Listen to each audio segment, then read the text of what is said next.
I destroyed my own company trying to prove a point. I hired dozens of women, gave them opportunities no one else would, built what I called a feminist fortress in an industry that didn't want us there. My name is Amanda, and 3 years ago, I launched an all-female logistics company to prove that women didn't need men to succeed in the toughest industries. Today, I want to tell you how ideology nearly killed my business, and how I learned that proving a point doesn't move freight. This is my confession. This is the story of how I discovered that reality doesn't care about your revolution. I was 34 when I decided to build something that would prove everyone wrong. 20 years of watching men dominate logistics, of sitting in boardrooms where they looked at me like I was lost, of hearing every excuse about why women couldn't handle the industry. Too emotional. Too soft. Too distracted. I'd heard it all. I started in warehouses, running night shifts, lifting boxes that weighed more than I did. I clawed my way up, and every step felt like pushing through concrete. Men who were half as qualified got promoted over me. Men who couldn't organize a calendar ran operations while I scheduled coffee runs. So I decided I wasn't just going to compete with them. I was going to make them obsolete. That's how I ended up launching my logistics company with one non-negotiable rule: all women staff, no exceptions. This was my chance to build the world I'd always dreamed of, where women got the opportunities men took for granted. I handpicked every woman on my team. Rachel, who'd been laughed out of 2 interview rooms because women supposedly can't handle 18-wheelers.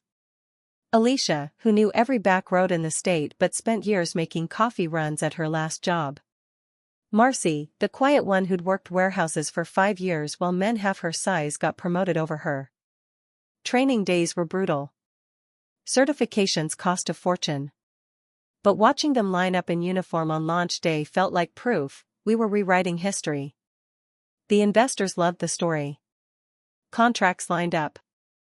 Articles called me the face of feminist logistics. Our office walls still smelled like fresh paint, but I told everyone we were building something the world would never forget. For the first 3 months, I felt unstoppable. Every morning I walked into that warehouse and saw my vision come to life: women running trucks, managing freight, proving that we didn't need men breathing down our necks. A few women even told me it was the first time they'd felt safe at a job. One hugged me, whispered that she finally felt valued. Moments like that reminded me why this was worth fighting for. I ignored the warning signs. A few late deliveries. A truck breakdown outside Dallas. Warehouse overtime costs running higher than projected. But that was normal, right? Every startup bleeds at the beginning. I told myself, and anyone who asked, that we were just streamlining. New company, new systems. We'd figure it out.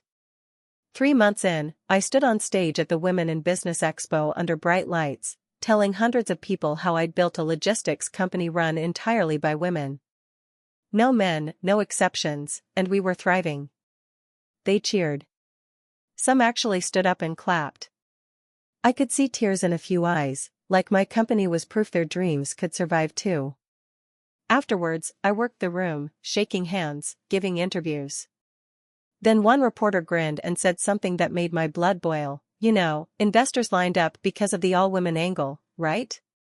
If this had been a regular logistics startup, nobody would have cared." I froze, smile glued to my face. Inside, I was screaming. I wanted to tell him that funding came because I earned it, because I built this from sweat and steel, not some PR gimmick. I just said next and moved on. That's when I saw Marcus. My former operations consultant, the one the investors had insisted I hire when we launched. He had 20 years in freight and warehouse operations. The kind of precision you can't fake. I'd kept him around just long enough to set up routes and schedules, then pushed him aside once my women were licensed. I hated that the investors still leaned on him in the background. It felt like they thought I needed a man as backup. Marcus was standing off to the side, no badge, no smile, just watching me work the crowd. When I finally walked over, he congratulated me calmly. His voice was steady, annoyingly grounded, the opposite of the champagne buzz in my chest. Then he lowered his voice and said it straight, logistics isn't forgiving. Deadlines, breakdowns, heavy loads. You'll need men for this sooner or later. It hit me like déjà vu. He'd warned me about this before launch. I forced a laugh. That's outdated thinking, Marcus. We're proving you wrong every day. He didn't argue, didn't raise his voice. Just gave me this quiet look and said, I hope you're right. I walked away feeling victorious. But his words stuck with me like a splinter I couldn't quite reach. A week later, everything started falling apart. One of our biggest contracts, a retail chain distribution deal, canceled after 2 late deliveries. I told the team it was just a fluke, that we'd bounce back. But I started noticing small things. Rachel bickering over shifts. Alicia mixing up dispatch schedules. Marcy freezing up whenever deadlines stacked. One driver actually stormed out after being asked to cover a late run, shouting that she didn't sign up to be a workhorse. I laughed it off. Every startup has drama, right? Women just needed time to adjust to being in charge. But Marcus's words kept echoing. A week before launch, he'd pulled me aside and tapped the schedule binder. Hire one seasoned dispatcher, he'd said. Someone with 10 years under their belt. Even one veteran can stop the rookie mistakes. I'd laughed at him. Alicia knows maps better than anyone. We don't need some washed-up guy babysitting her. He'd just sighed and muttered, schedules break faster than trucks. I'd ignored him. But now his words haunted me. By midweek, the warning signs were piling up. 2 smaller clients delayed payments, citing service inconsistencies. One even hinted at pulling their contract unless we could guarantee on-time freight. Word must have gotten around because my phone wouldn't stop buzzing with investor calls. They wanted answers. Why our margins were bleeding. Why deadlines were slipping. Why clients were restless. Finally, they called an emergency meeting. Their voices were sharp, no applause, no friendly questions. Hire competent staff, including men behind the scenes, or we pull funding, they said. You have 2 weeks. I straightened in my chair, kept my voice steady. Men are toxic, unreliable. Not in my company. The words felt powerful in the moment, but part of me wondered if I sounded rehearsed. Marcus was there too, at the far end of the table, silent. He didn't push back this time, didn't even speak. Just shook his head, gathered his notes, and left the room. That night, I couldn't sleep. What kept me up wasn't the freight or the numbers. It was the thought of headlines. If we failed, it wouldn't just be my company going under. It would be proof that women couldn't handle the industry. I couldn't let that happen.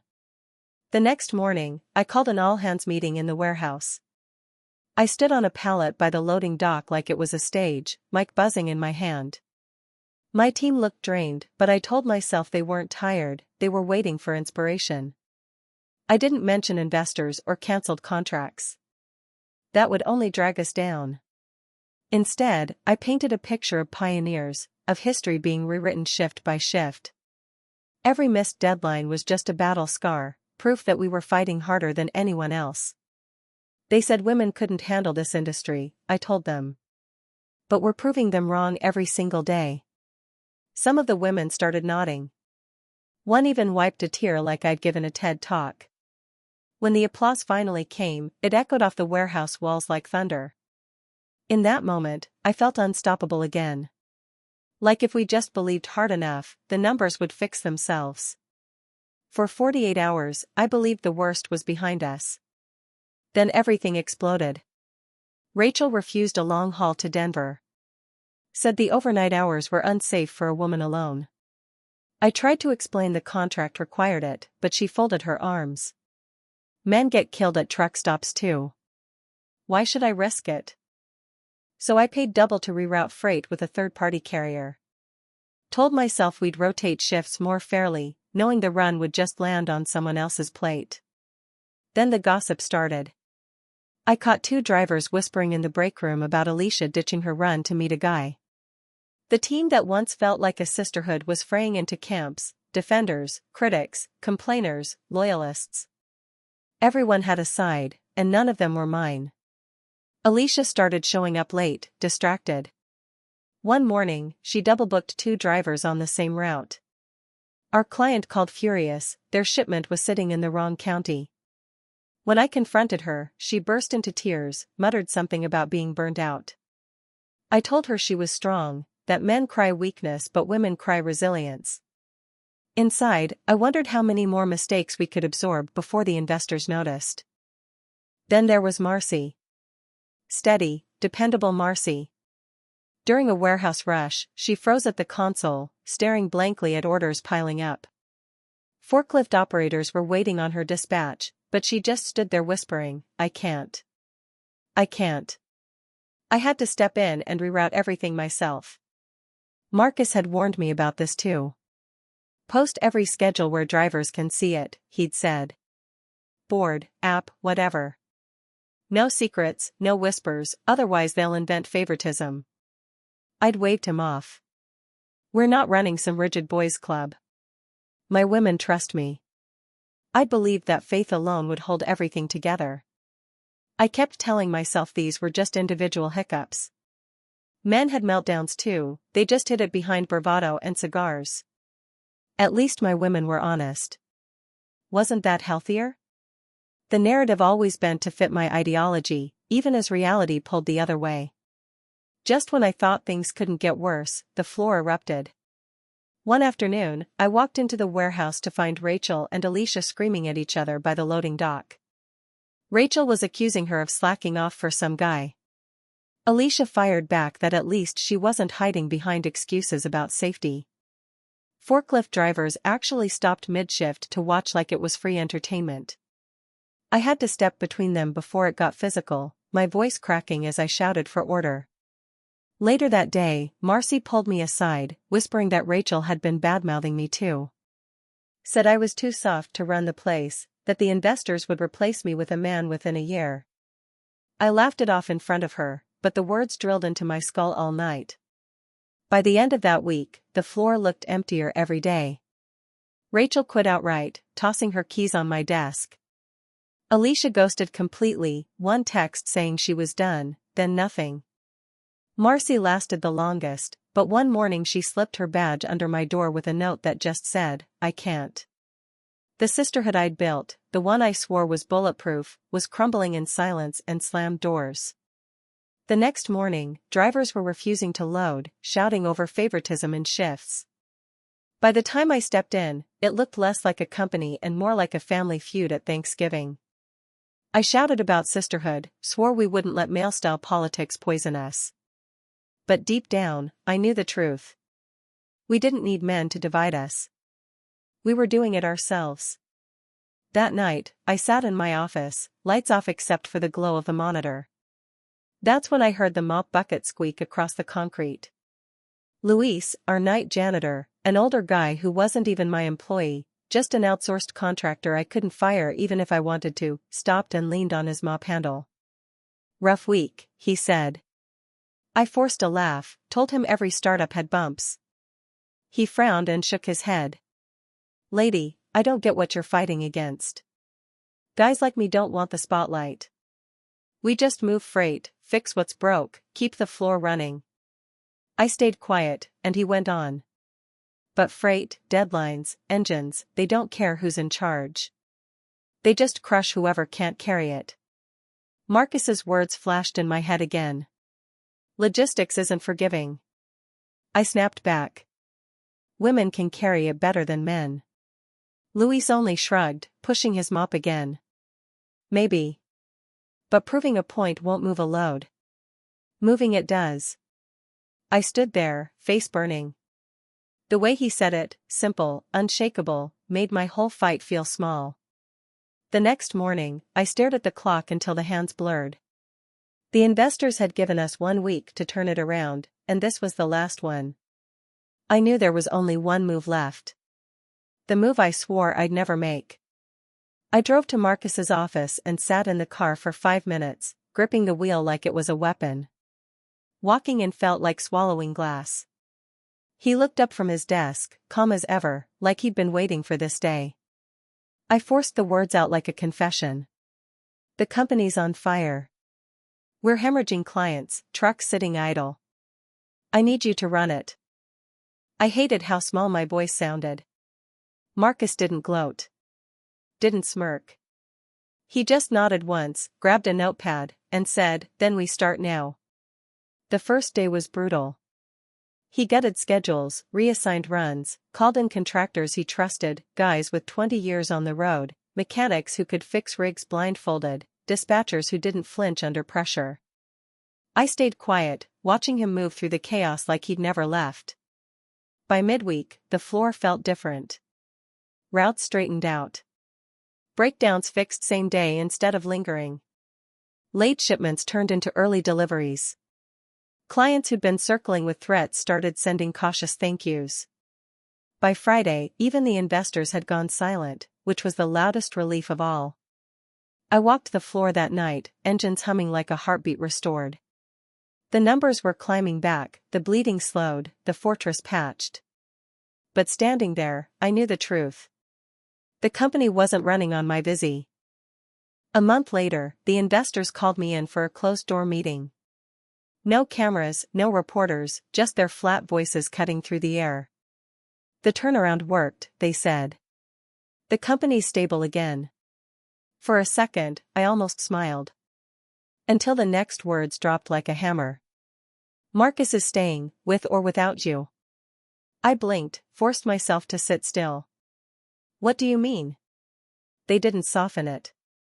He runs operations now. You're valuable as a face, a story. But the company needs him. If you can't accept that, we'll move forward without you. My throat locked. I realized what they were really saying. I wasn't the boss anymore. I was the poster, good for headlines, powerless in the engine room.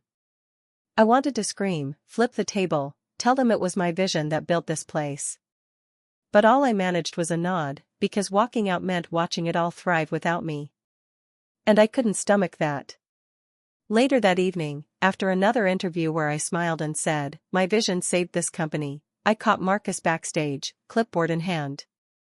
I snapped before I could stop myself. "You heard that, right? I'm still the boss. This company survived because of me." He didn't even look up from his notes. Just said, steady as always, "Say it all you want. I don't care who gets the credit. I care that the freight moves." The words landed heavier than any investor threat. I wanted to scream at him, make him admit I was right, but he'd already walked away. Back to the trucks, like my outburst never even mattered. That night, I walked past the loading dock. Engines roared steady under his orders, the warehouse humming like a machine reborn. I stopped, watching the system I built run perfectly without me. The truth sank in, sharp as steel. The company was thriving, but not because of me. The next morning, I sat in my office drafting a new hiring policy. I didn't write "no women," that would sound cruel, petty. Instead, I wrote, "Line haul and critical ops demand veterans only. Minimum 10 years field experience. No exceptions." I told myself it wasn't because the women failed. I told myself it was mercy. Rachel shouldn't have to face Denver truck stops alone. Alicia shouldn't be breaking down in tears over dispatch boards. Marcy shouldn't be paralyzed by a console while forklifts wait. They didn't deserve work that brutal, that unforgiving. Better to keep women away from the front lines altogether. Leave the engines and deadlines to the men who can take the hit. But in the quiet between keystrokes, I knew the truth. I wasn't protecting them. I was admitting they couldn't carry it, and I couldn't bear to say it out loud. So I signed it, sealed it, and called it policy. I'm 37 now. The company is thriving under Marcus's leadership while I smile for cameras and give speeches about empowerment.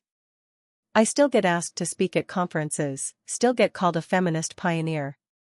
But every time I walk that warehouse floor and see the system running smoothly without me, I'm reminded of the lesson I learned the hard way: ideology doesn't move freight. Reality does. I wanted to prove that women didn't need men. Instead, I proved that everyone, regardless of gender, needs competence, experience, and the humility to admit when they're wrong. Maybe the revolution we need isn't about proving one gender obsolete.